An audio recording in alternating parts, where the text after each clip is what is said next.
नमस्कार साथियों, स्वागत, हार्दिक अभिनंदन है, आप सभी का स्वागत है एक बार फिर से टीचर्स एकेडमी में। मैं अश्विनी। जैसा कि आप सभी जानते हैं, सुपर टेट की तैयारी में हमारे संस्थान द्वारा ऑफलाइन और ऑनलाइन बैच शुरू किए जा रहे हैं। तो आज ये डेमो 1 है पॉलिटी का। जैसा कि आप सभी को पता है, मैंने पहले भी परिचय में आपको बताया था कि मैं ईवीएस और एसएसटी का पार्ट जो कि 10 नंबर का आता है वो मैं आपको पढ़ाने वाली हूँ। तो आज मैं इसके परिप्रेक्ष्य में आपको पढ़ाऊंगी। पहला टॉपिक जो हमने लिया है भारतीय संविधान का परिचय, जो कि आप देख चुके हैं थंबनेल में। इसके बारे में ज्यादा डिटेल में बात करने के लिए थोड़ा आगे देखते हैं। उससे पहले हम देख लेंगे सुपर टेट में, ठीक है ना, एसएसटी। अब स्टार्ट करें उससे पहले मैं आपको कुछ जानकारी देना चाहूंगी। हमारे टीचर्स एकेडमी की तरफ से जो बच्चे भी सुपर टेट की तैयारी कर रहे हैं, आप सभी को पता है बम्पर वैकेंसी आने वाली है और कई सालों बाद आने वाली है। तो सुपर टेट की सफलता अर्जित करने के लिए आपको सुपर तैयारी भी इसमें करनी पड़ेगी। इसीलिए हमने शुरू किया है बैच, भावी शिक्षक बैच इसका नाम रखा गया है, जो कि स्टार्ट हो रहा है 20 जुलाई से। ऑनलाइन और ऑफलाइन शुरू हो चुका है। इसके अंतर्गत आपको 10 मॉडल पेपर निःशुल्क मिलेंगे।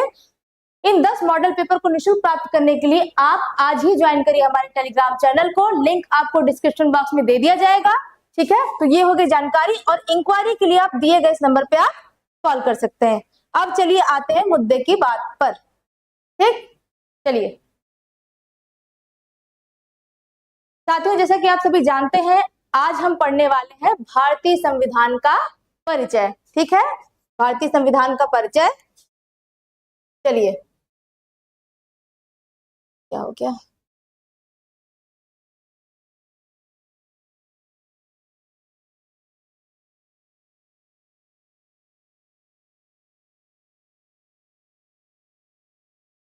भारतीय संविधान का परिचय।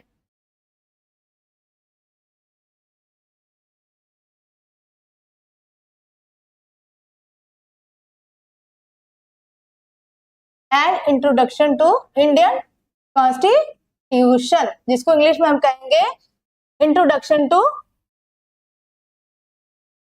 ये इंट्रोडक्टरी क्लास है। कैसे किसी पर्सन से भी जब आप मिलते हैं ना, तो उसी पर्सन से मिलने से पहले आपका पहला सवाल क्या होता है? जब आप किसी स्कूल में भी एडमिशन लेते हैं, किसी संस्था को ज्वाइन करते हैं, किसी ऑफिस को ज्वाइन करते हैं, तो पहले आपका इंट्रोडक्शन ही आता है।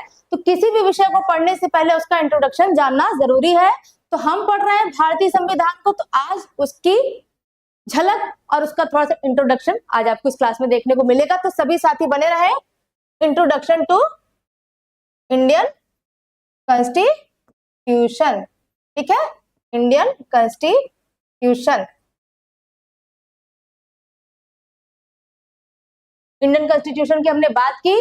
तो जितने भी साथी देख रहे हैं, ज्यादा से ज्यादा सेशन को ज्वाइन करिए, और अच्छा लगता है तो चैनल को सब्सक्राइब करिए जो भी फर्स्ट टाइम आ रहे हैं, और क्लास को शेयर करिए ताकि और ज्यादा से ज्यादा साथी हमसे जुड़ सके, ठीक है। ये हमने बात की भारतीय संविधान का परिचय, इंट्रोडक्शन टू इंडियन कॉन्स्टिट्यूशन, ठीक। अब ये तो हो गया। अब भारतीय संविधान के परिचय में सबसे पहले हमें क्या जानना है? हमें सबसे पहले जानना है कि संविधान, पहले हम इसके बारे में जान लेते हैं कि संविधान होता क्या है। संविधान, अगर आप ध्यान से देखेंगे तो संविधान 2 शब्दों से मिलकर बना हुआ है। कॉन्स्टिट्यूशन, जिसको इंग्लिश में हम बोलते हैं संविधान, इसके 2 पार्ट हैं, ठीक। इसके 2 पार्ट हैं। पहला है सम, आसान भाषा में इसको हम समझने की कोशिश करेंगे। दूसरा है आपका विधान, दूसरा है आपका विधान, ठीक। सम का अर्थ क्या होता है? सम का सीधा सा अर्थ है समान। सम का सीधा सा अर्थ है समान, ठीक। देखते हुए चलिए, नोट का डाउन करते हुए चलिए। और दूसरा है आपका विधान यानी विधि, या उससे भी आसान शब्दों में बात करनी हो तो हम कहेंगे इसे कानून। क्या कहेंगे? कानून। तो इससे पहले कि इसमें आगे मैं बात करूं, आप लोग के कमेंट्स एक बार देख लेना चाहूंगी। बीच बीच में आपके कमेंट्स में देखती रहूंगी, लेकिन आप थ्योरी को थोड़ा ध्यान से देखते हो चलिए, ठीक है। कमेंट्स अभी किसी के शो नहीं हो रहे हैं। कोई भी डाउट हो तो आप कमेंट्स करिए और बने रहिए, ठीक है। हमने बात की संविधान के बारे में। सम का अर्थ होता है समान, विधान का अर्थ होता है विधि या कानून, सीधा सा शब्द, ऐसा कानून जो सभी के लिए समान हो उसे हम कहते हैं संविधान। ठीक, ऐसा कानून। अगर आपसे स्पष्ट भाषा में कोई पूछे, हालांकि इससे आपकी थ्योरी बेस्ड क्वेश्चन तो आने वाले नहीं, लेकिन विषय की समझ होना बेहद आवश्यक है, तो हम देख लेंगे ऐसा कानून जो सभी के लिए समान हो उसे हम क्या कहते हैं, संविधान कहते हैं। के लिए समान हो, क्योंकि आपको इतना जान जाइए कि शिक्षा सेवा चयन आयोग पेपर बना रहा है, टीजीटी पीजीटी में आपको इसकी झलक देखने को मिल चुकी है, और इतने सालों बाद वैकेंसी आ रही है, बम्पर वैकेंसी है, तो उतने ही अभ्यर्थी भी अप्लाई करने वाले हैं। तो आयोग को कंपटीशन कम करना, इसलिए पेपर वो तगड़ा और टफ लेवल का बनाएगा। तो अपना लेवल जो है यहाँ से यहाँ लेकर आपको चलना है। आपको एक कदम आगे आयोग से सोच रखकर अपनी तैयारी करनी, जो ऐसा सोचेगा वही परीक्षा में सफलता अर्जित करेगा। लिखना चाहे तो लिख सकते हैं। ये हो गई संविधान की बात कि ऐसा कानून जो सभी के लिए समान हो उसे हम कहते हैं संविधान। ठीक है, अब बात करते हैं कि संविधान की परिभाषा। ये तो हमने उसका शाब्दिक अर्थ समझ लिया, संविधान की परिभाषा। संविधान होता क्या, अगर परिभाषिक रूप से हम इसकी बात कर ले तो चलिए, इसमें बहुत थ्योरी लिखने की जरूरत नहीं है, फिर भी मैं आपको बता दे रही हूँ कि किसी भी संविधान क्या होता है, किसी भी देश की शासन व्यवस्था, उसके कार्यों की रूपरेखा को निर्धारित करने का कार्य कौन करता है, संविधान करता है। कौन करता है, संविधान वह मौलिक लिखित सर्वोच्च दस्तावेज होता है जो किसी भी देश की शासन व्यवस्था और उसके कार्य प्रणाली को सुनिश्चित करने का कार्य करता है, उसे हम कहते हैं संविधान। आई होप आप लोग को कोई डाउट नहीं हो रहे होंगे। Doubt clear? तो अब हम बात करते हैं, इस पर ज्यादा बात करने की जरूरत नहीं है। अब जो एग्जाम के पॉइंट ऑफ व्यू से इंपॉर्टेंट है हम उस पर बात करते हैं। ठीक, चलिए नेक्स्ट पेज की तरफ आते हैं। अब हमें बात करना है कि संविधान, ठीक, संविधान में एग्जाम के पॉइंट ऑफ व्यू से क्या इंपॉर्टेंट है। तीन चीजें पहले आपको इंपॉर्टेंट है जो आपको जाननी है। ठीक,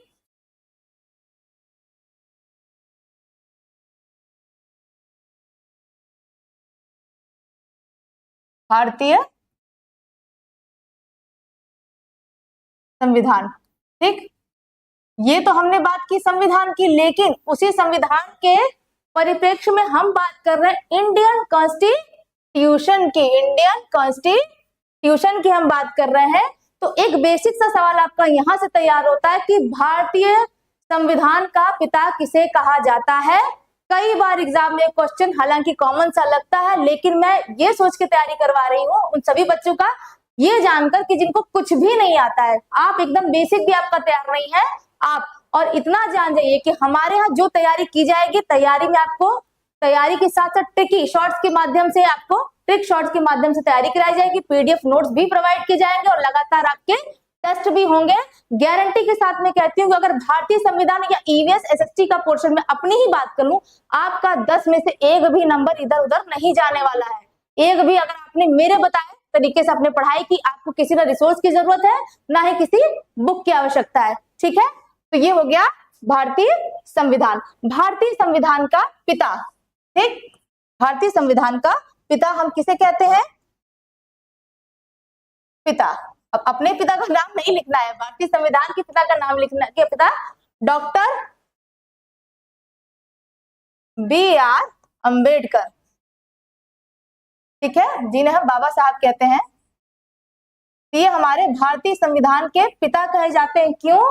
क्योंकि हमारे भारतीय संविधान को अंतिम प्रारूप या अंतिम रूपरेखा जिसकी तैयार हुई थी वो डॉक्टर बी.आर. अंबेडकर जी ने दी थी। इस वजह से हम भारतीय संविधान का पिता कहते हैं इन्हें। ठीक है, आई होप यू क्लियर। अब बात करते हैं एग्जाम के पॉइंट ऑफ व्यू से जरूरी पॉइंट्स हमारे क्या क्या हो सकते हैं।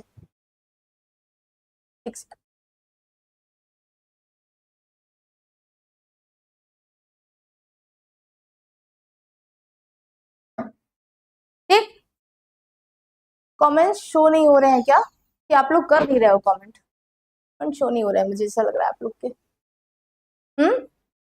कमेंट्स करते रहिए भाई, और ज्यादा से ज्यादा सेशन को लाइक करिए, चैनल को शेयर करिए, सब्सक्राइब करिए जो भी लोग फर्स्ट टाइम आ रहे हैं। ठीक, चलिए अब भारतीय संविधान की अगर हम बात कर लें तो भारतीय संविधान में इंपॉर्टेंट क्या है, आपको क्या क्या पढ़ना है। पहली चीज है आपकी इसमें फर्स्ट प्रस्तावना। ठीक, प्रस्तावना के बारे में हम जानेंगे।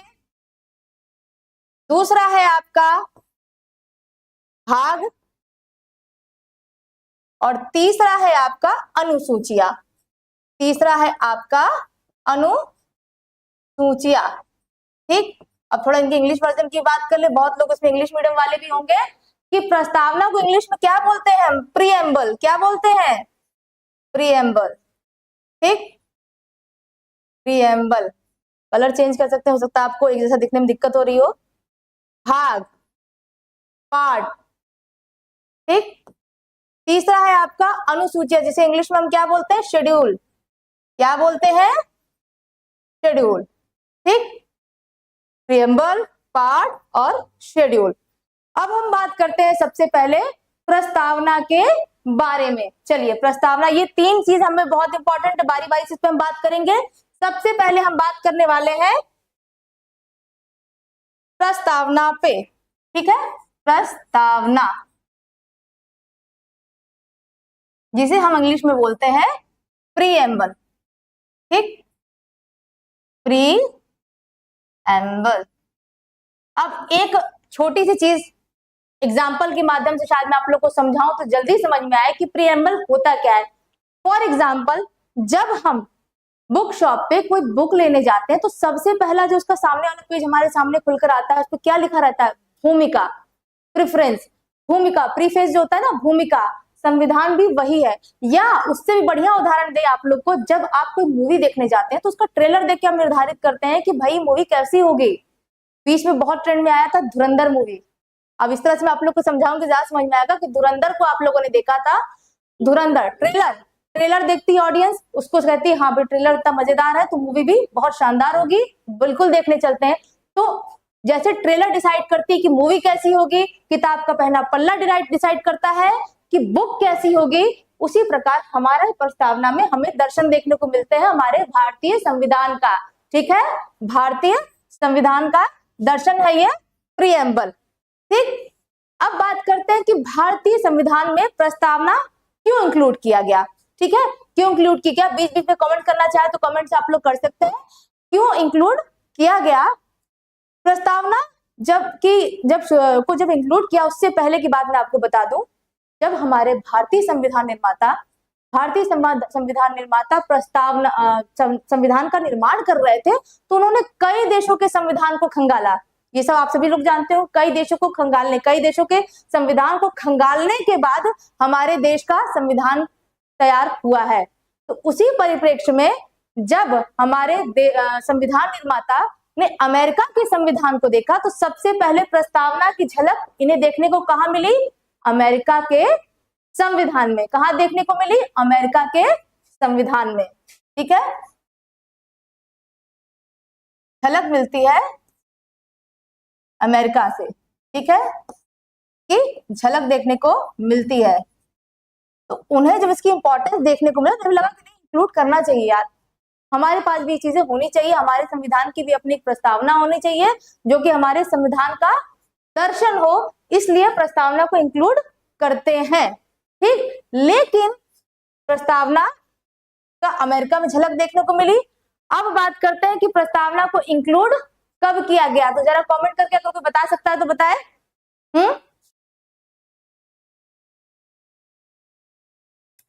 चलिए कोई बात नहीं, मैं ही बता देती हूँ आप लोग को। पहला पॉइंट है इसमें कि 13 दिसंबर 1946 को हमारे देश के पूर्व प्रधानमंत्री या प्रथम प्रधानमंत्री जेएल नेहरू जी ने उद्देश्य प्रस्ताव लाया, संविधान सभा में उद्देश्य प्रस्ताव लाया।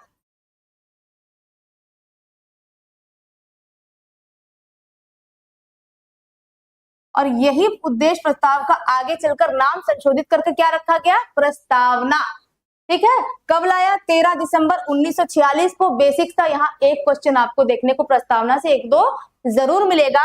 आप प्रीवियस ईयर के चाहे यूपी टेट की बात कर ले, सीटेट की बात कर, DSSB के क्वेश्चन की बात कर ले, आपको वहां से एक से दो क्वेश्चन बनते हुए नजर आ जाएंगे। तो बेहद इंपॉर्टेंट है साथियों, जुड़े रहिए और देखते रहिए। स्क्रीनशॉट लेना चाहे तो आप स्क्रीनशॉट भी ले सकते हैं। उद्देश्य प्रस्ताव, लेकिन जब इसे लाया गया 13 दिसंबर 1946 को, लेकिन संविधान सभा द्वारा इसे कब पारित किया गया या स्वीकार किया गया? संविधान सभा द्वारा इसे कब पारित या स्वीकार किया, कोई बता सकता है? स्वीकार, पारित नहीं, इसके लिए स्वीकार शब्द ज्यादा बेटर होगा। स्वीकार किया गया इसे 22 जनवरी, ठीक, 22 जनवरी 1947। 22 जनवरी 1947 को संविधान सभा ने इसको स्वीकृति प्रदान की, स्वीकृति प्रदान की। ठीक है। अगला इंपॉर्टेंट जो इसमें पॉइंट बन सकता है, दूसरा देखो, दूसरा इंपॉर्टेंट पॉइंट यहां से क्या बन सकता है। अब देखो कि ये तो हो गया कि भाई स्वीकृति मिल गई 22 जनवरी 1947 को। अब एक सिंपल सा क्वेश्चन है कि प्रस्तावना, क्या प्रस्तावना में संशोधन अभी तक हुआ है? बिल्कुल हुआ है संशोधन, एक बार। कब हुआ है? एक बार, सिर्फ एक बार अभी तक संशोधन हुआ है। कब हुआ है, कोई बता सकता है? प्रस्तावना में संशोधन अब तक कितनी बार हुआ है? एक बार हुआ है।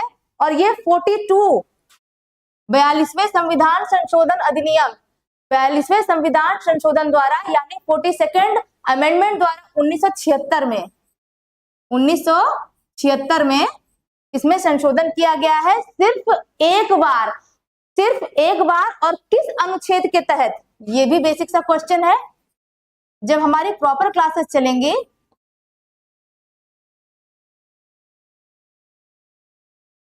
ठीक है, जब हमारी प्रॉपर क्लासेस चलेंगी तो इस पे हम बात करेंगे अनुच्छेद 368 के तहत।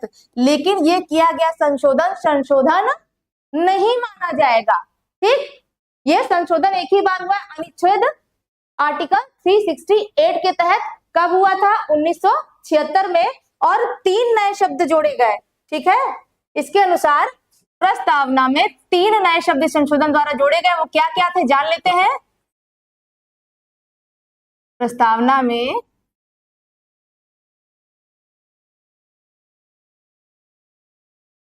संशोधन द्वारा 3 नए शब्द जोड़े गए। अब थोड़ा सा विराम लेते हैं और देखना चाहते हैं कि आप लोग के कोई कमेंट्स आ रहे हैं कि नहीं। ठीक है, नहीं दिख रहा, फोन पे देख लेते हैं।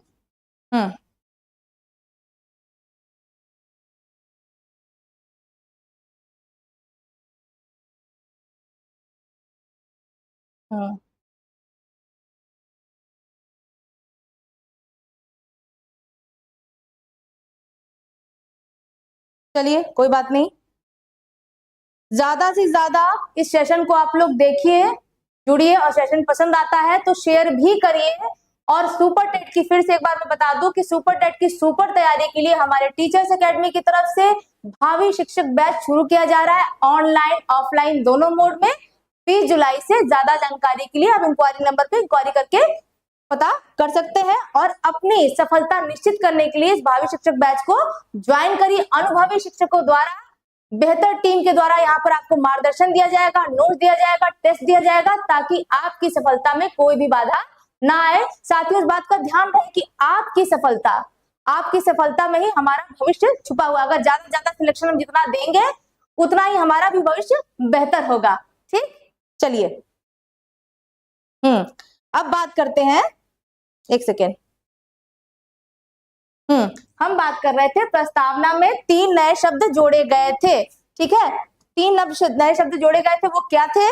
वो थे, पहला था समाजवादी, समाजवादी नहीं, समाजवाद। दूसरा है पंथ निरपेक्ष या धर्म निरपेक्ष, दोनों एक ही बात है। पंथ निरपेक्ष।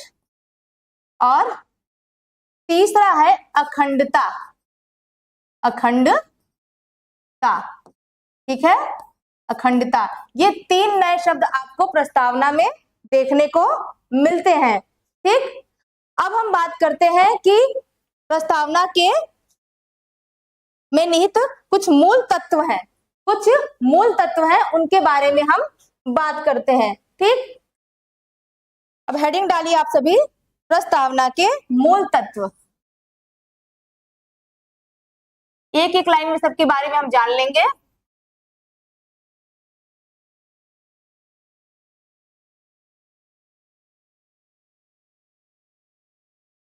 प्रस्तावना के मूल तत्व, एक एक शब्द के बारे में हम जानते हुए यहाँ पर चलेंगे, लिखना हमें नहीं है लेकिन सिर्फ समझते चलो। जब प्रॉपर हमारी क्लासेस होंगी तो वहां इसके बारे में हम बात करेंगे। ठीक है, पहला आपको शब्द देखने को मिलेगा जब आप प्रस्तावना यानी प्रियम्बल को पढ़ते हैं। पहला आपके सामने शब्द आता है, हम भारत के लोग से स्टार्टिंग होती है, जो उसका मूल तत्व है। पहला है आपका संपूर्ण प्रभुत्व। संपूर्ण प्रभुत्व, इसका क्या अर्थ होगा? तो इसका अर्थ हम जान लेते हैं। ठीक है, इसका अर्थ हम जान लेते हैं कि भारत अपने बाह्य एवं आंतरिक मामलों के निस्तारण के लिए स्वतंत्र है। भारत के देश के अंदर चाहे अंदरूनी मामला हो चाहे कोई बाहरी मामला, उसके लिए हम किसी विदेशी सत्ता पे आश्रित नहीं है, हम स्वतंत्र है। इजी लैंग्वेज में। अब दूसरा शब्द आपके सामने क्या आता है? ठीक है, दूसरा शब्द आपके सामने आता है, देखते हो चलिए। दूसरा आपके सामने आता है धर्मनिरपेक्ष या पंथ निरपेक्ष, दोनों एक ही बात होंगी। आप धर्मनिरपेक्ष कह लो चाहे पंथ निरपेक्ष कह लो, दोनों एक ही चीज है।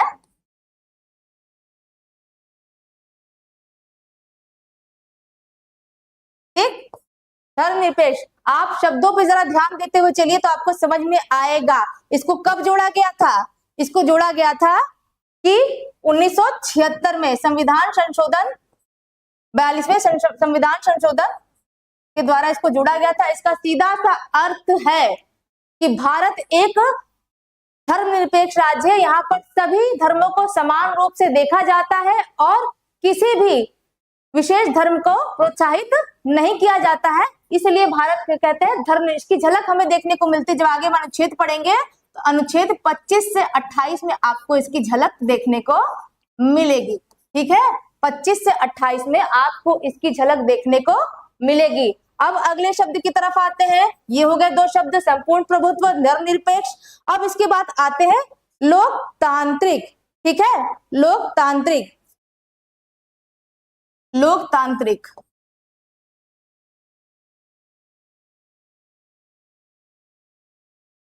लोकतांत्रिक का अर्थ क्या होता है? लोकतांत्रिक का सीधा सा अर्थ होता है कि जनता अपने प्रतिनिधियों को वयस्क मताधिकार द्वारा चुनकर भेजेगी और सर्वोच्च शासन जनता के हाथ में निहित है। लेकिन जनता प्रत्यक्ष रूप से यहाँ पर शासन नहीं करती है, बल्कि अप्रत्यक्ष रूप से अपने चुने हुए प्रतिनिधियों द्वारा। क्योंकि आपने प्रस्तावना में पढ़ा है, हम भारत के लोग, सर्वोच्च सत्ता जनता में निहित है। यह इसका सिंपल सा अर्थ हो जाएगा। अब अगले वर्ड की तरफ हम आते हैं। लोकतांत्रिक के बाद हो गया समाजवादी। ठीक है, समाजवादी, समाजवादी की हम बात करेंगे। समाजवादी का सीधा सा अर्थ क्या होगा? कोई बता सकता है? कमेंट करो। हाँ, हेलो हेलो सभी को, वात्सल्य हेलो। हाँ, तो इसका सीधा सा अर्थ होगा कि राज्य इस प्रकार से व्यवस्था करेगा कि राज्य के संसाधनों की पहुंच प्रत्येक आम नागरिक तक पहुंचे। ये अर्थ होता है आपका समाजवादी का। अगले वर्ड पर आते हैं, क्योंकि बहुत ज्यादा डीपली जब हमारी क्लास रेगुलर चलेगी तो वहां पे इसके बारे में हम बात करेंगे। लेकिन यहां से आपका एक क्वेश्चन बनना निश्चित है, इसलिए नोट करते हुए चलो। अगला है आपका गणराज्य। क्या होगा? गणराज्य, सॉरी, गणराज्य का सिंपल सा अर्थ जानते हो चलो बच्चों कि गणराज्य का अर्थ होता है कि राष्ट्राध्यक्ष वंशानुगत ना होकर निर्वाचित होगा। ठीक है, राष्ट्राध्यक्ष वंशानुगत होकर निर्वाचित होगा, यानी राजा का शासन नहीं होगा। ये यहाँ पर बिल्कुल नहीं होगा कि राजा का बेटा राजा बनेगा। आम नागरिक भी देश के सर्वोच्च पद के लिए चुनाव लड़ सकता है। तो यहाँ सर्वोच्च वंशानुगत ना होकर निर्वाचित होता है। ठीक है, एक सेकेंड, ना होकर निर्वाचित, ये हो गया इसका। अब अगला प्रश्न जो है, प्रश्न क्या है, चलो आखिरी वर्ड। ठीक है, ये हम प्रस्तावना के मूल तत्वों के बारे में बात कर रहे हैं। ये मूल तत्व है। ठीक है, न्याय। न्याय, प्रस्तावना में कितने प्रकार के न्याय की बात की गई है? 3 प्रकार की न्याय की बात की गई, सामाजिक, राजनीतिक और आर्थिक। सामाजिक 3 प्रकार के। ठीक है, न्याय कितने हैं? 3 प्रकार के, सामाजिक, राजनीतिक और आर्थिक। आपको यहां से ये प्रश्न भी देखने को मिल सकता है कि निम्न दिए गए शब्दों में पे ध्यान दीजिए और ये बताइए कि निम्न में से कौन सा न्याय का समावेश भारतीय संविधान में नहीं किया गया। आपके ऑप्शन के रूप में आ सकते हैं समाजवाद, राजनीतिक, सामाजिक, राजनीतिक, आर्थिक और तीसरा धार्मिक, चौथा धार्मिक।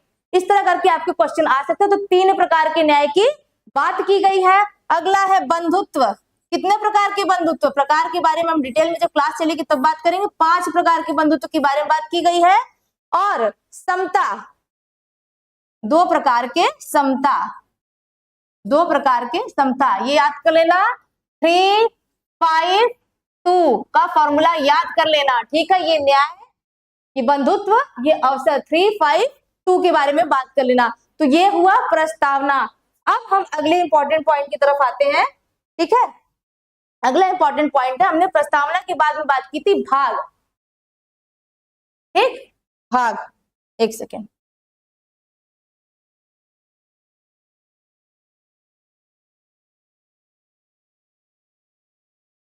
भाग, कमेंट करते हुए चलो।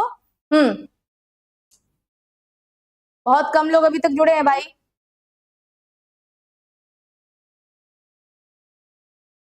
लगता है किसी को कोई डाउट नहीं है, कोई बात नहीं है। भाग, भाग में होता है पार्ट। ठीक, पार्ट। अब इसके बारे में एक बेसिक सी जानकारी जान लो कि जब भारतीय संविधान, मूल संविधान जब बनकर तैयार हुआ था तो उसके कितने भाग थे? मूल में आपके थे, मूल संविधान में आपके थे 22 भाग। और वर्तमान में कितने हैं? वर्तमान में आपके हैं 25।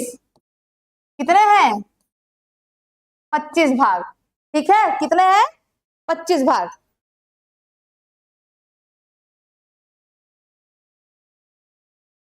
क्लियर? अब अगले क्वेश्चन की तरफ से चलते हैं। जब हम भाग के बारे में बात करेंगे, अगले जो हमने बात की पहले प्रस्तावना, भाग, अनुसूची, जिसे हम कहते हैं शेड्यूल। ठीक है, अनुसूची के बारे में हम बात करेंगे, जिसे हम क्या कहते हैं? शेड्यूल, अनुसूची। अनुसूची के बारे में हम बात करेंगे। अंग्रेजी में से हम बोलते हैं शेड्यूल। क्या बोलते हैं इसे? हम शेड्यूल बोलते हैं। ठीक है, तो मूल संविधान जब बन के तैयार हुआ तो कितने शेड्यूल थे इसमें? मूल संविधान जब बनकर तैयार हुआ तो इसमें थे आपके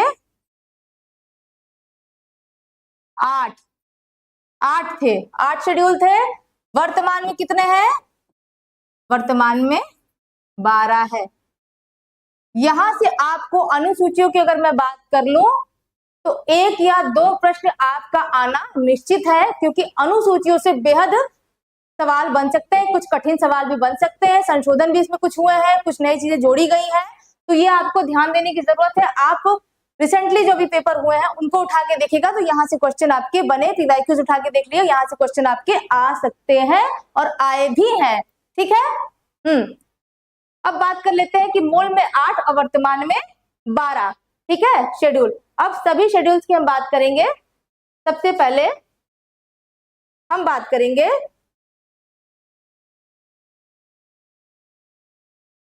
शेड्यूल 1 की। चलो ऐसे ही बात कर लेते हैं, शेड्यूल वन की हम बात कर लेते हैं। तो इसमें क्या कहा गया है, शेड्यूल 1 की इसमें बात कर लें।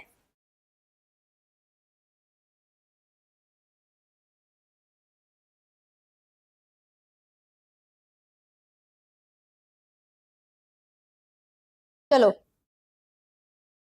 ठीक है, अभी मैंने इसके पहले आपको बताया था कि मूल संविधान जब हमारा बनकर तैयार हुआ था 26 नवंबर 1949 को, उस वक्त इनकी संख्या थी 8 और प्रेजेंट टाइम में इनकी है संख्या 12। अब यहाँ हम बात करेंगे शेड्यूल 1 की, किसमें क्या क्या कहा गया है। ठीक, चलो कुछ इंपॉर्टेंट पॉइंट्स को देखते हुए चलेंगे कि शेड्यूल 1 में क्या कहा गया है।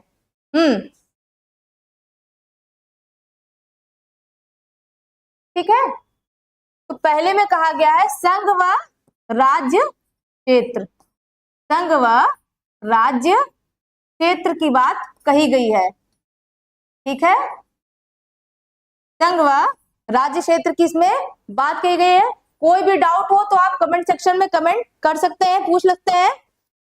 अब इसको अंग्रेजी में हम कह रहे हैं तो एडमिनिस्ट्रेशन, एडमिनिस्ट्रेशन ऑफ, शॉर्ट में कर लेते हैं union and territory, union and territory.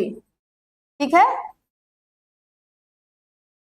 संघ एवं राज्य क्षेत्र की बात करता है शेड्यूल 1 इसमें बात करता है। अब ये क्वेश्चन बन सकता है कि वर्तमान में कितने संघ व राज्य हैं, वर्तमान में कितने संघ व राज्य हैं। तो वर्तमान में है आपके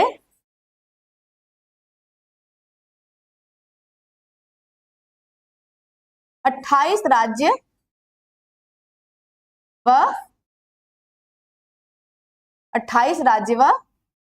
8 संघ क्षेत्र, 8 संघ क्षेत्र। इसके पहले 31 अक्टूबर 2019 के पहले, 31 अक्टूबर 2019 के पहले कितने संघ शासित थे? पहले कितने थे? इसके पहले थे 7, पहले थे 7।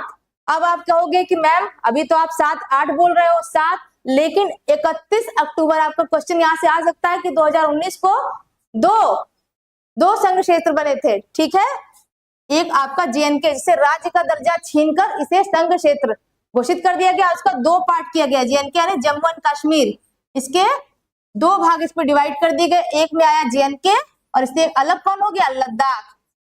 2 यूनियन टेरिटरी, 2 नई यूनियन टेरिटरी बनी। तो 7 प्लस तो मैम 2 हो, 7 2 तो 9 हो जाएगा मैम, लेकिन आप बोल रही है कि यहाँ पे 8 होगा, कैसे? चलो वो भी देख लेते हैं। ठीक है, डाउट बनना, आपके क्वेश्चन मैं ही कर लेती हूँ, आप नहीं कर रहे हो, आपके क्वेश्चन मैं ही कर लेती हूँ।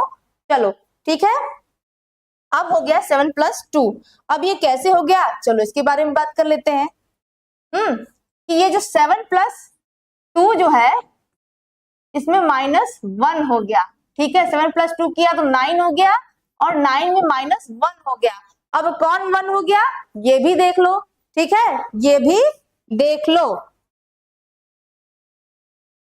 इसमें था दमन एवं दीव, दमन दीव, दमन दीव और दाद को जोड़ दिया गया दादर नागर हवेली के साथ, दादर नागर हवेली के साथ इसको जोड़ दिया गया और ये क्या बन गया, ये दोनों मिलाकर 1 हो गए। इसलिए 9 से संख्या घटकर क्या हो गई, 8। तो हम क्या कहेंगे कि 28 राज्य है और 8 संघ शासित राज्य है। यहां से क्वेश्चन आपका बन सकता, आपसे स्टेटमेंट में पूछ सकता है कि निम्नलिखित में से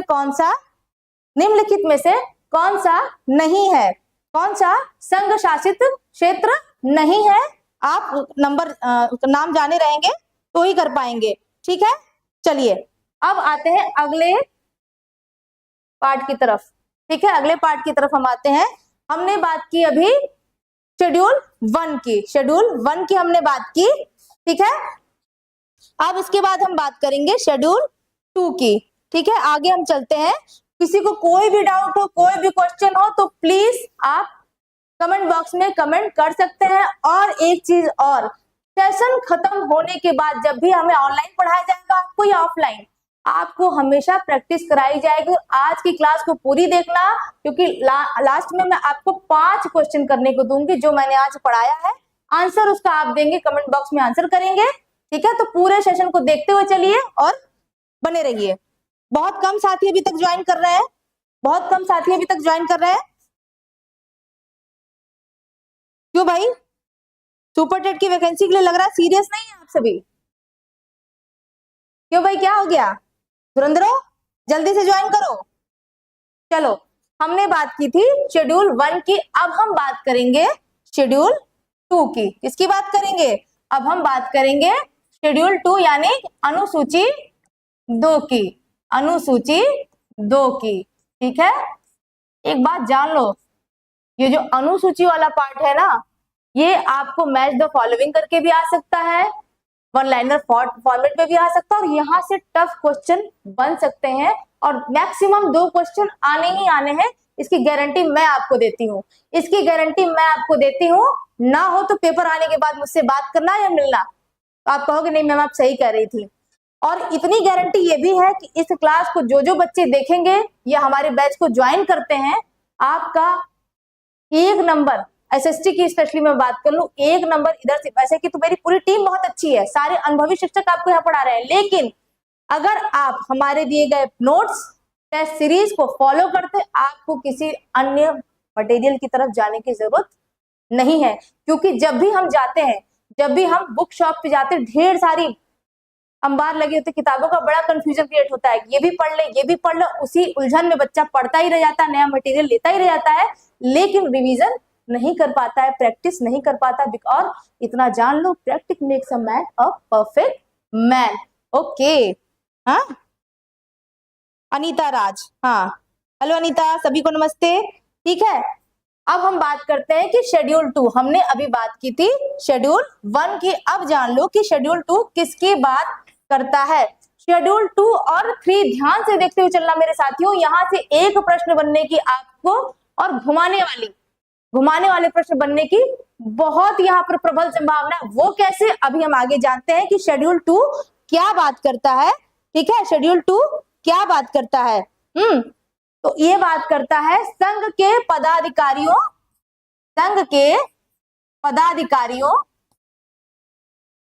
के वेतन व भत्ते के बारे में बात करता है, वेतन व भत्ते के बारे में बात करता है। वेतन का अर्थ तो आप समझ रहे होंगे, हाँ, वेतन का अर्थ यानी सैलरी, जैसा कि मैं आपको पढ़ा रही हूँ, मैं यहाँ पर आके पढ़ा रही हूँ तो मुझे उसकी सैलरी मिलती है, बट भत्ता मीन्स क्या होता है? Allowance, allowance. मैं वहां अपने घर से लेके यहाँ तक आने के लिए जो किराया लगता है, रास्ते में मेरा कुछ खाने पीने का मन किया तो ये एक्स्ट्रा जो मेरा खर्च लगता है, उसको बात हम कहेंगे भत्ता कहेंगे। और शेड्यूल 2 हमारे संघ के जितने पदाधिकारी उनके वेतन व भत्ते की इसमें बात करता है। क्लियर? हाँ क्लियर, ठीक ठीक, बहुत अच्छे। अब इसको इंग्लिश में भी देख लेते हैं, salary and allowance, salary and allowance of union ministers, ठीक है, यूनियन मिनिस्टर्स। इंग्लिश में इसलिए करते जा रही हूँ कि कुछ बच्चे हो सकता है इंग्लिश मीडियम वाले भी हो जो इंग्लिश में ज्यादा कंफर्टेबल हो। हर चीज की सुविधा का यहाँ पर ध्यान रखा जाएगा, एकदम बेफिक्र होके आप बेफिक्र रहिए कि आपको यहाँ पर कोई दिक्कत आने वाली, की तैयारी में जो भी बाधा आने वाली, छोटी बड़ी हर चीज का ध्यान रखा जाएगा। लेकिन मेहनत हमारी रहेगी, हमारी टीम की रहेगी, रास्ता दिखाना हमारा कार्य रहेगा, पढ़ना आपका कार्य रहेगा। जितनी मेहनत हम कर रहे हैं उतनी ही मेहनत आपको भी करनी रहेगी। और तैयारी में इतना जान लिए कि आजकल का जो समय चल रहा है, तैयारी के साथ साथ मेहनत वाली तैयारी नहीं, स्मार्ट तैयारी की बेहद आवश्यकता है कि आप स्मार्ट वर्क करिए, हार्ड वर्क के साथ आपको स्मार्ट वर्क की भी उतनी ही आवश्यकता है, ठीक। ये हो गई सैलरी। और अब हम बात कर लेते हैं शेड्यूल 2 में किन पदाधिकारियों की बात की गई, इसमें कौन शामिल होता है, पदाधिकारियों में कौन शामिल होता है, ये भी क्वेश्चन आपको बन सकता है, ठीक। पदाधिकारियों में कौन शामिल हो सकता है, तो जान जाइए, पहले होंगे आपके, कौन होंगे, कोई बता सकता है? हाँ बता सकता है कोई? ठीक, चलिए हम बता देते हैं आपको। राष्ट्रपति, राष्ट्रपति, राष्ट्रपति द प्रेसिडेंट ऑफ इंडिया की बात की जा रही है। लेकिन लेकिन लेकिन आपको लगेगा कि जब राष्ट्रपति की बात की जा रही है तो उपराष्ट्रपति की भी बात की ही जाएगी, उन्हें भी वेतन मिलेगा। ऐसा नहीं है, यहाँ उपराष्ट्रपति की बात नहीं की गई है, यहाँ पर की गई है राज्यसभा के सभापति, राज्यसभा के सभापति की बात की गई है। उपराष्ट्रपति की बात यहाँ पर नहीं की गई है। डेप्यूटी प्रेसिडेंट की बात नहीं की गई है इसमें। और उपराष्ट्रपति को यहाँ जो वेतन मिलता है वो किस रूप में मिलता है? राज्यसभा के सभापति के रूप में। दोनों को अलग अलग वेतन नहीं मिलता है कि उपराष्ट्रपति का वेतन अलग है और राज्यसभा के सभापति का वेतन अलग है, ऐसा बिल्कुल नहीं है, ये नोट कर लेना। राष्ट्रपति की बात है, राज्य के सभापति की बात है, ठीक, ये हो गया। आई थिंक आप लोगों ने नोट कर लिया होगा। और किसकी बात की गई है? और किसकी बात की, जरा एक बार आप लोग की कमेंट्स देख लेते हैं। कमेंट में कुछ तो बताओ भाई आप लोग। चलो, तीसरा है लोकसभा अध्यक्ष। लोकसभा अध्यक्ष, अध्यक्ष माने स्पीकर, स्पीकर की बात की गई है। उपाध्यक्ष की बात की गई, डिप्टी स्पीकर की बात की गई है। और अगला आपका क्या है? सर्वोच्च न्यायालय के न्यायाधीश, उनकी भी बात की गई है। सर्वोच्च न्यायालय के न्यायाधीश, जितने भी जजेस है, नॉट ओनली सीजीआई, सबकी बात की गई है, सबकी बात की गई है इसमें। सर्वोच्च न्यायालय के न्यायाधीश, लोकसभा अध्यक्ष, उपाध्यक्ष, सबकी बात की गई है इसमें। अब इसके बाद आता है हमारा थर्ड शेड्यूल, ठीक है। इसके बाद हमारा आता है थर्ड शेड्यूल, ठीक है। थर्ड शेड्यूल देख लेते हैं जल्दी जल्दी।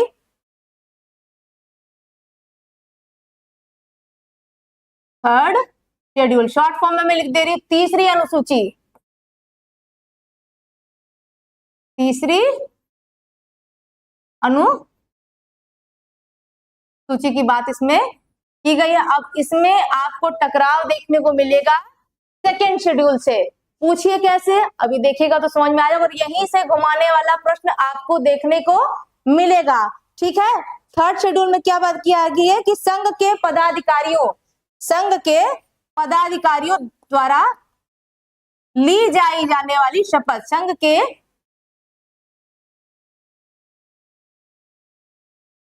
पदाधिकारियों द्वारा ली जाई जाने वाली शपथ, शपथ यानी ओथ, ठीक है ना, ओथ,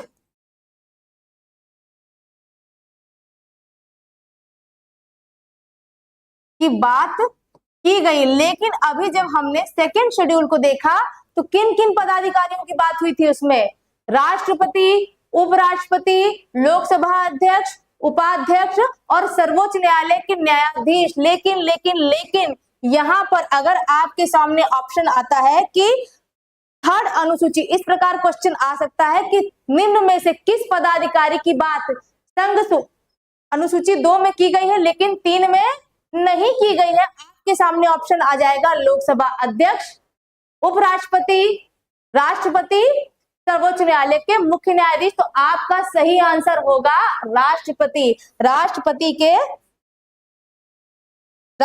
के शपथ के बारे में यहाँ पर बात नहीं की गई है मेरे मित्रों, और यह ध्यान देने वाली बात है। ये घुमावदार थोड़ा सा हो सकता है, राष्ट्रपति की बात यहाँ पर नहीं की गई है। ये कहाँ बात की गई है राष्ट्रपति के शपथ की? राष्ट्रपति के शपथ की बात की गई है आर्टिकल 60, ठीक है, आर्टिकल 60 में बात की गई है। अनुच्छेद 60 में राष्ट्रपति के शपथ की बात की गई। इसलिए यहाँ पर अगर आपको ऑप्शन के रूप में इस तरह ऑप्शन देखने को मिलता है तो आप सीधा आंसर लगाएंगे राष्ट्रपति। ये नहीं होगा, क्या है क्या नहीं है ये आपको देखते हुए चलना है, ठीक है। चलिए अब हम बात करते हैं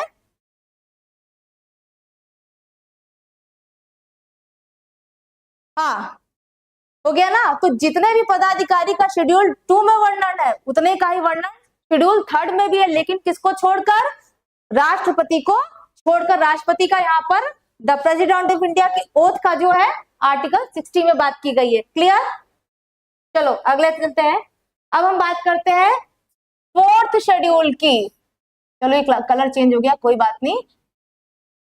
फोर्थ शेड्यूल, अनुसूची 4, अनुसूची 4। अब यहां क्या बात की गई है जरा ये भी जान लो। अनुसूची 4 में किसके बारे में बात की गई है?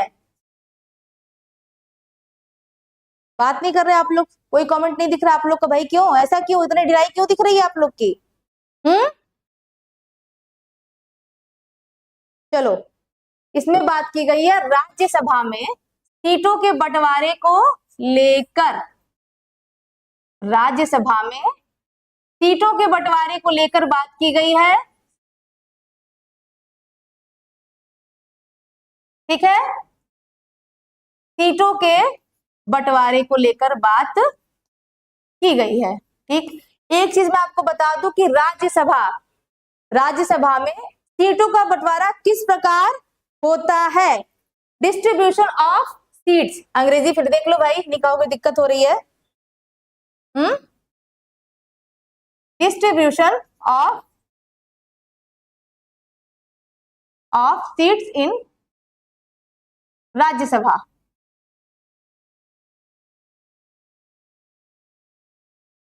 आरएस लिख दे, चल जाएगा ना। हाँ, राज्यसभा में सीटों का जो बंटवारा होता है वो किस आधार पे होता है? राज्य की जनसंख्या के आधार पर। जितनी ज्यादा जनसंख्या उतनी ज्यादा सीटें, ठीक है। और आप सभी जानते होंगे कि हमारे देश का सर्वोच्च जनसंख्या वाला राज्य क्या है? उत्तर प्रदेश। हमारा उत्तर प्रदेश, हमारा उत्तम प्रदेश, जहां की जनसंख्या सबसे ज्यादा है तो उत्तर प्रदेश, ठीक है। अगर आपसे क्वेश्चन ये भी पूछा जाता कि राज्यसभा में सबसे ज्यादा सीटें किस प्रदेश की है, राज्यसभा में सीधा सा क्वेश्चन आ सकता है कि राज्यसभा में सबसे ज्यादा सीटों का आवंटन,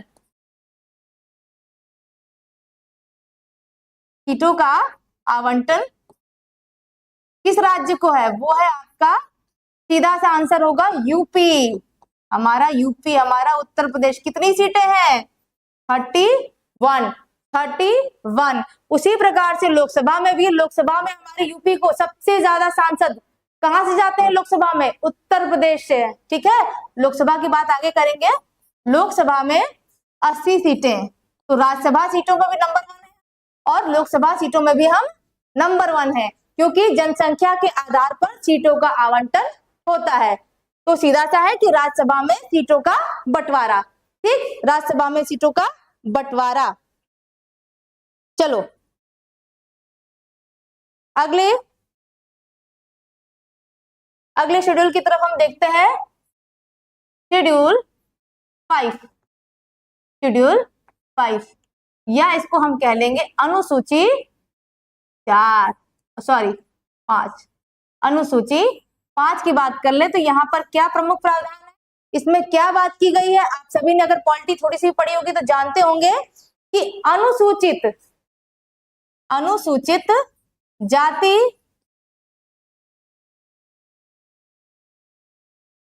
जाति व जनजाति के प्रशासन के बारे में बात की गई है। अनुसूचित जाति व जनजाति के प्रशासन के बारे में बात की गई है, ठीक है। SC ST होते हैं ना, SC ST। आप सभी को विदित हो कि हमारे देश में 4 वर्ग आते हैं, जिसमें आपके हैं जनरल, OBC, SC और ST, ठीक है। General, OBC, SC, ST। General पहले आने जो क्षत्रिय वर्ग हुआ करता था, राजा का कार्य किया करता था, वैदिक काल की बात कर लें, ठीक है। और इसमें ब्राह्मण भी आते थे, ब्राह्मण हमेशा राजा के सहयोगी रहते थे और राजाओं का झुकाव ब्राह्मणों की तरफ शुरू से रहा था, क्योंकि पूजा पाठ और जो कर्मकांड होते थे राजाओं के लिए, सभी के लिए, वह ब्राह्मण ही करते थे। तो ये आपके जनरल में आते थे। वैश्य OBC में आते थे। वैश्य क्या होते थे? एक तरह से क्या कार्य करते थे? ये व्यापार का कार्य करते थे, व्यापारी वर्ग हुआ करता था। और ये व्यापार के साथ साथ आपका एग्रीकल्चर भी करते थे, व्यापार प्लस एग्रीकल्चर भी करते थे, यानी कृषि भी करते थे। लेकिन किसके माध्यम से करते थे? SC ST, कृषि का कार्य, खेतों में काम कौन करता था? हमारे जाति व जनजाति। लेकिन इस कारण इनकी जो आर्थिक दशा थी, सामाजिक दशा थी, बहुत पिछड़ी हुई थी, इनका बहुत शोषण होता था। इस वजह से ये समाज पीछे था। चाहे हम शैक्षणिक बात कर ले, चाहे हम आर्थिक आधार की बात कर ले, चाहे हम सामाजिक रूप से बात कर ले, इनका शोषण होता था, ये बहुत पिछड़े थे। इसीलिए अनुसूची, क्योंकि हमारे देश में सभी को समान रूप से देखा जाता है, सभी के उत्थान के लिए हमारी बात करता है संविधान, सभी समुदायों के उत्थान के लिए बात करता है। इसलिए उन्होंने कहा कि यहाँ विशेष आवश्यकता है, इनके लिए एक स्पेशल यहाँ पर रखा जाए, जहाँ SC व ST के प्रशासन संबंधी बात की जाए इसमें, ठीक है, उनको आगे बढ़ाने के लिए। ठीक, अब देखो,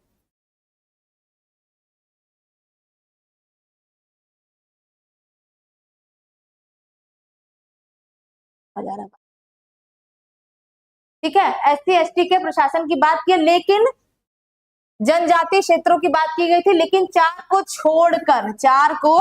छोड़कर, ठीक है, कौन 4 हो जाएंगे? ये होंगे आपके A T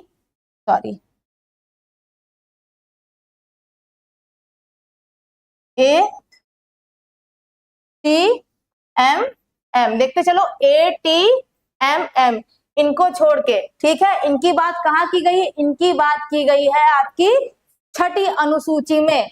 ऐसा क्यों? जरा ये भी देख लेते हैं। शॉर्ट ट्रिकी फॉर्मूला है A फॉर असम, ठीक है, A for Assam, T for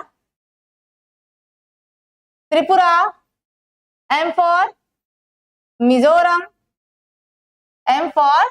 Mizoram, और अगले M फॉर क्या होगा? जरा कोई बताए, कमेंट करके कोई बताए, अगले M फॉर क्या होगा?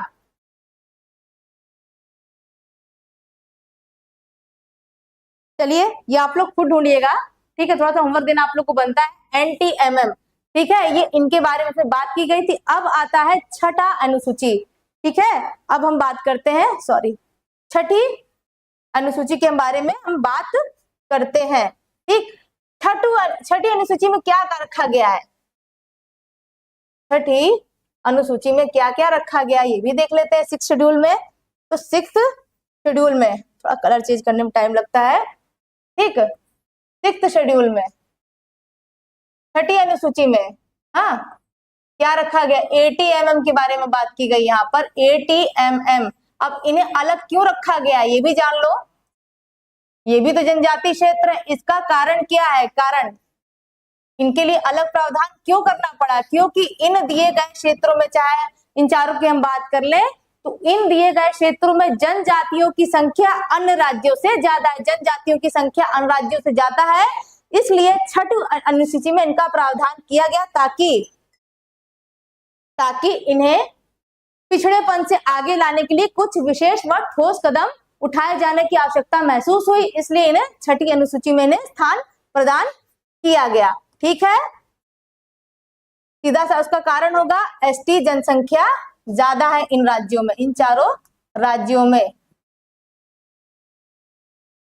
ठीक। मुझे नहीं लगता यहाँ कोई डाउट होना चाहिए आपको, डाउट आपका क्लियर हो गया होगा। अब अगला आप देखिए, ठीक है, 7वीं अनुसूची टोटल कितनी है?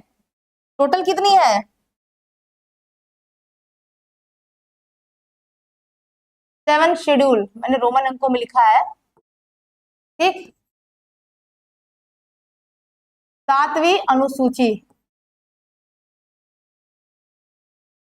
दोस्तों इतना जान जाओ, अगर दिमाग में ये बैठा है कि SST है, 10 ही नंबर पढ़ना है, EVS है, सिलेक्शन 1 ही 2 नंबर रुकता है, और बाकी पोर्शन की मैं बात कर लूं, या पेपर इतना इजी आएगा तो पेपर ऐसा आएगा, पेपर कैसा आएगा वो एग्जाम हॉल में जाने के बाद ही पता लगेगा।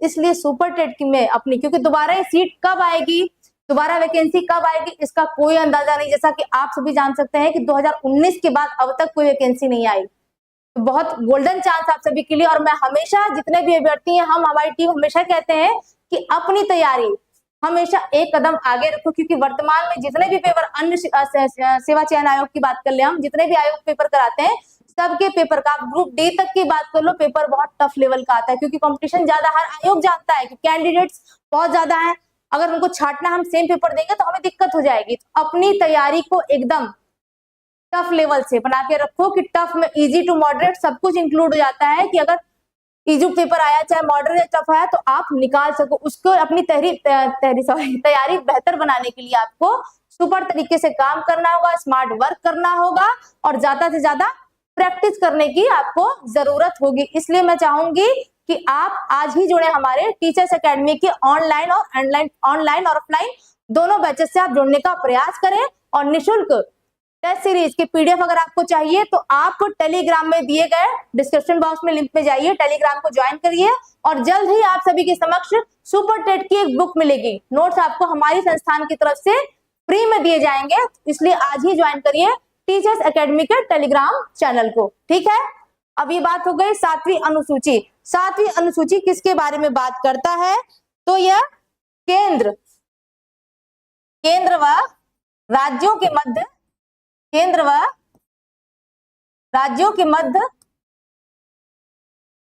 शक्तियों के बंटवारे की बात ये करता है। हाँ, ये मध्य शक्तियों के बंटवारों की ये बात करता है। ठीक, और इसके तहत तीन सूचियां हैं। इसके तहत 3 सूचियों में विभाजित किया गया। पहला आपका है केंद्र सूची, ठीक, दूसरा है आपका राज्य सूची, तीसरा है आपका क्या होगा? समवर्ती सूची। ठीक, समवर्ती सूची। इन तीनों के बारे में ये बात करता है। ठीक है, इन तीनों के बारे में ये बात करता है। अगली बात हम करते हैं, अगली बात हम करते हैं 8वीं अनुसूची की। ठीक है, क्योंकि टाइम ज्यादा हो रहा है। 8th शेड्यूल की, ठीक, 8th शेड्यूल की ये किसकी बात करता है? 8वीं अनुसूची किसकी बात करता है? जल्दी से बताओ आप सभी। संविधान में प्रदत्त, संविधान में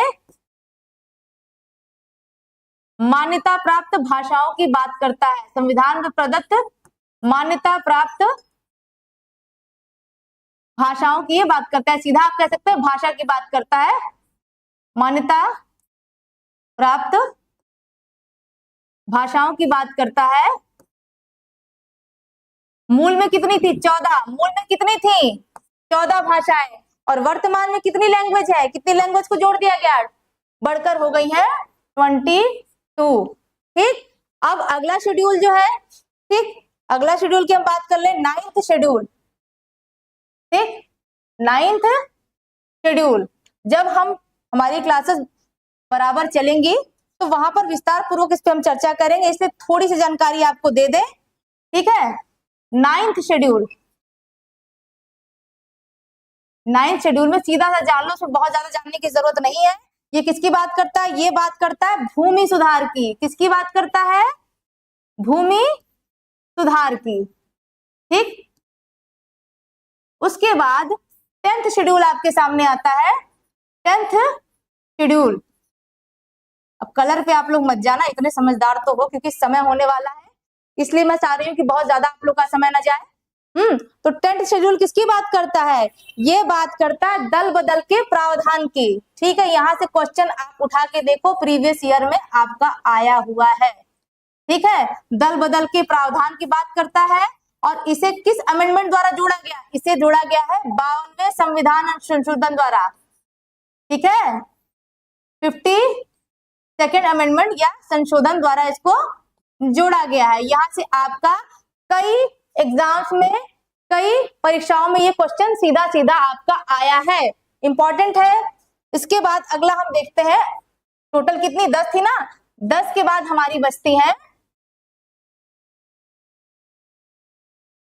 10 के बाद हमारी बनती है 11th शेड्यूल।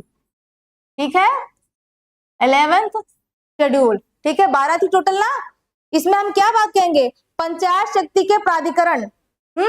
पंचायत की बात करता है इसमें, पंचायती राज, इसकी बात करता है। शॉर्ट में इसको हम जान लेंगे। और उसके बाद लास्ट हमारा आता है 12th schedule. 12th schedule, 12th schedule हमारी किस चीज की बात करता है? जरा कोई बताए। नगर पालिकाओं। ठीक है, नगर पालिकाओं, नगर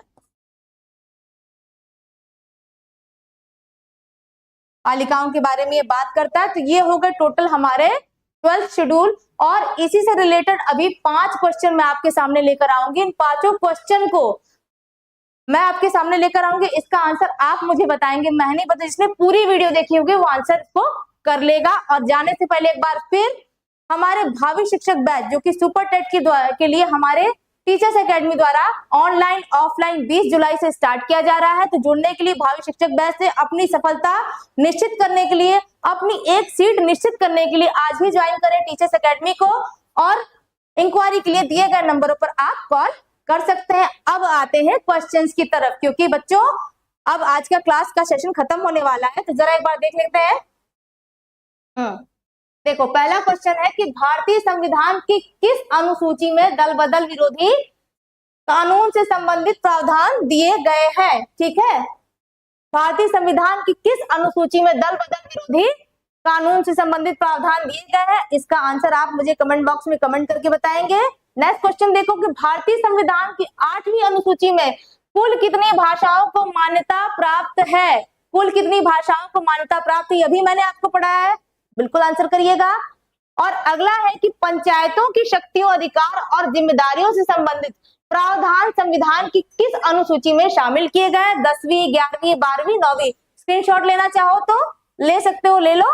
ठीक, अगले क्वेश्चन की तरफ आते हैं कि संविधान की 7वीं अनुसूची में किन 3 सूचियों के माध्यम से शक्तियों का विभाजन किया गया है। संघ सूची, राज्य सूची, समवर्ती, केंद्र, राज्य और स्थानीय। और उसके बाद अगला है आपका आखिरी क्वेश्चन है हमारा कि भारतीय संविधान की किस अनुसूची में विभिन्न पदाधिकारियों जैसे राष्ट्रपति, राज्यपाल, न्यायाधीश आदि के वेतन और भत्तों का उल्लेख किया गया है। प्रथम, द्वितीय, तीसरी, चौथी। तो साथियों, इसके साथ ही आज की क्लास ये समाप्त होती है। आई होप आपको क्लास बहुत पसंद आई होगी। तो अगर आपको सेशन पसंद आया हो तो आज की वीडियो को लाइक करिए, और जो लोग पहली बार हमारे चैनल पे आ रहे हैं चैनल को सब्सक्राइब करिए, और भावी शिक्षक बैच से जुड़कर अपनी सफलता सुनिश्चित कीजिए। तो आज के लिए बस इतना ही, मिलते हैं आप सभी से नेक्स्ट क्लास में। तब तक के लिए अपना ध्यान रखिए, स्वस्थ रहिए, मस्त रहिए, खुश रहिए, आबाद रहिए। मिलते हैं आप सभी से अगली क्लास में, तब तक के लिए जय हिंद, जय भारत।